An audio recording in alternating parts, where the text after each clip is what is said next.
નમસ્કાર, આઝાદ મીડિયા લાઈવમાં આપનું સ્વાગત છે। ગીર સોમનાથ જિલ્લા કલેક્ટર દ્વારા આજે મતદાન જાગૃતિ રેલીનું આયોજન કરીને સંવેદનશીલ વિસ્તારની મુલાકાત લેવામાં આવી। આગામી સમયમાં લોકસભાની ચૂંટણી યોજાવા જઈ રહી છે, ત્યારે લોકશાહીના આ પર્વ એવા ચૂંટણીમાં સૌની ભાગીદારી અને હિસ્સેદારી વધે તે માટે તંત્ર દ્વારા વ્યાપક પ્રયાસો કરવામાં આવી રહ્યા છે।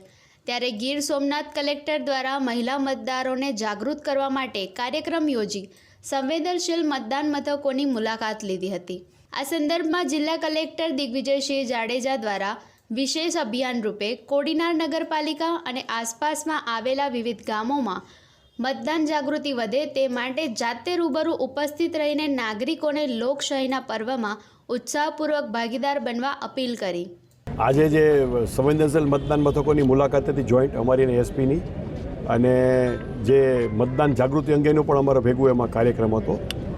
એટલે આજનો હેતુ એ છે કે લોકો જે 7મી મે આપણું મતદાન છે એમાં નિર્ભીકપણે ઘરની બહાર નીકળે અને પોતાનો કિંમતી મત છે એ આપે, અને જે અમુક આળસમાં રહી જતા હોય તો એમને પણ અપીલ છે કે ભાઈ હવે આટલી વ્યવસ્થા કરી હોય, આટલું બધા કામે લાગ્યા હોય અને દેશ માટે છે તો આપણા બીજા બધા કામો બાજુએ મૂકી અને અચૂક 10 મિનિટ કાઢી અને પોતાનો મત આપે।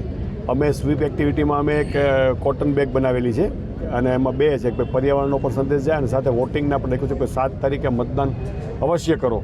એ અમારી આ બેગ છે એ પણ અમે લોકોને આપીએ છીએ અને કીધું અમે અપીલ કરી કે હમણાં આ જ લઈને નીકળવું બહાર, લોકો વાંચે ને એટલે એને ખબર પડે કે ભાઈ આ હેમરિંગ જેવું કે 7 તારીખે મત નાખવા જવું છે, 7 તારીખે મત નાખવા જવું છે।